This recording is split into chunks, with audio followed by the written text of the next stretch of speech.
New York ranks as the number 8 state in the country for total installed solar capacity. The state has had a long history of great incentives and strong numbers in both residential and commercial.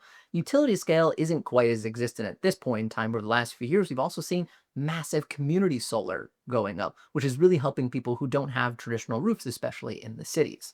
Now, with an electric rate at nearly 30 cents a kilowatt hour, the value behind going solar keeps going up and up and up for homeowners in New York. So let's take a look at some of the incentives that are available if you're in New York and looking to go solar. Now, from a federal standpoint, there are two incentives. Unfortunately, though, neither of them apply to residential systems anymore, thanks to the One Big Beautiful Bill. Commercial systems, though, can still take advantage of the federal tax credit, which is a 30% credit off the total cost of the solar energy system. That is available until December 31st of 2027, unless the project began construction before July 4th of 2026, at which point it could actually extend. Commercial systems can also benefit from 100% bonus depreciation in the first year.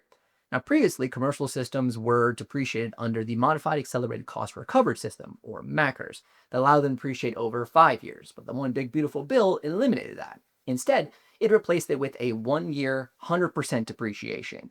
Now, that depreciation is reduced based on taking the 30% federal tax credit, and then a corporate tax rate is taken into account to determine how much you can write off. But you can write all of that off in 1 year, assuming you have the taxable income to do so.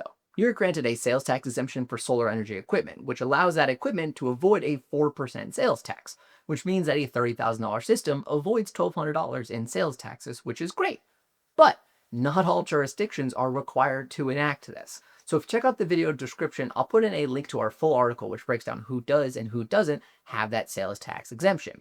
To get the big one out of the way right away, New York City actually did enact a sales tax exemption to match what the state did. As of 2017, New York has a property tax exemption for solar. Now, through our research, we found that when you install and own solar in your home, it increases the value anywhere from about 5 to 10%. Because of this exemption, it means that you won't have to pay more property taxes because your home value is now increased because you had solar. Now, this exemption goes for a period of 15 years, and it doesn't mean that you're exempt from all property taxes. You will still have to pay the normal ones, they just won't increase because of solar.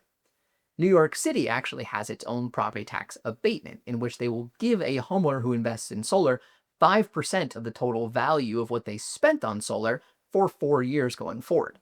That has a maximum at $62,500 for the system. The state also offers a tax credit of 25% of the total system cost up to $5,000 for the purchase of your solar energy system. Basically, this means that if you install a system that's $20,000 or greater, you can get that full $5,000 credit. Now, there's caps on this. For residential, it's a 25 kilowatt system, and if it's owned by a cooperative or a condominium, it is a 50 kilowatt system. And that credit can be rolled over up to 5 years. The NY Sun PV Incentive Program, also commonly called the Megawatt Block Program, was a direct cash rebate that went out to homeowners to reduce how much they had to pay for solar right off the front end. Based on where you lived and what territory, whether you're in Long Island, Con Edison, or considered upstate, you would get a different amount depending on what you were installing, and that went directly to your installer to reduce how much you have to pay. Unfortunately, at this point, all of the standard residential capacity is completely allocated, so there is nothing available for standard. And NYSERDA has not made any announcements if they are going to be increasing that funding to have more blocks. They are, however, increasing funding for community solar programs and for solar equity programs to make sure that low-income communities can get access to the great benefits provided by solar. The standard residential blocks, when they ended, had a value of about 15 to 20 cents per watt depending on the territory you were in, which meant that a homeowner who installed a 10 kilowatt system would receive $1,500 to $2,000 right off the front end of their purchase. Now, in the low-income areas that do still have some capacity, that value is bumped up to 80 cents per watt, which means that same homeowner with a 10 kilowatt system can get potentially $8,000 right off the front of their project. Now, the upstate and Con Edison territories do still have some capacity left for commercial installations. However, Long Island is completely allocated. There are also some loan programs available for homeowners who are wanting to go solar. NY Sun does have loan incentive programs anywhere from 2 to 15 years. They have some standard bridge loans, some traditional loans, and they also have a loan where actually it's built into your normal electric bills. There's some interesting options there. PACE financing, or property assessed clean energy, is also available for commercial systems, where the cost of the system can be built right into the property taxes for the building. So how about net metering? Well, New York right now is in the middle of a transition between traditional net metering and the value of distributed energy, or VDER program. Both are a little bit different and have their pros and cons. Traditional net metering is still available for homeowners. If they choose to go that way, they can lock in for 20 years. Under this program, you get a retail rate for any power you send out to the grid. So if you generate $10 of excess energy in a month, you send it out, you're going to get a $10 credit on your bill. Starting in 2022, though, there was a customer benefit contribution charge that added on to bills.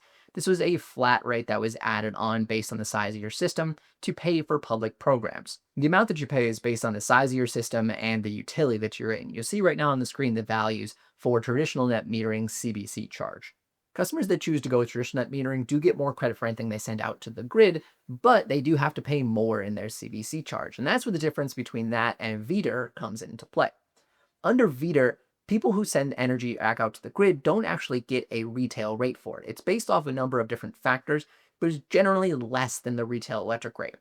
However, they also pay less in their CBC charge. As you'll see on the screen right now, we'll have the CBC charge based on system size and on utility that you're in. So which of these programs should a homeowner choose?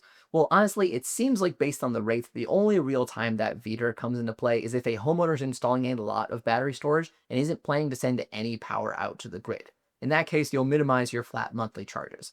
But if you're installing only a little bit of storage and you do plan to operate and send some out to the grid here and there, you're probably better off on standard net metering. So where does the New York solar market go from here? Well, with strong state incentives and a utility rate that's almost double the national average, the value behind solar is going to continue to make sense for a long time, even despite losing the federal tax credit. We may also start to see a big boom in solar, especially in New York City. Recently, Brooklyn Solar Works completed the first ever battery storage project in New York City proper. So we may see a lot more of that coming. If you're anywhere in New York and you're wanting to go solar, make sure that your system is protected for 30 years on both parts and labor. Check out our video description. I'll put in links so you can find a Solar Insure certified provider near you. You can also check out the video description for our full breakdown with links to a lot of the incentives available in New York for going solar. Thanks so much for watching. If you found the video helpful, make sure you like the video, subscribe to our channel, and we'll catch you in the next one.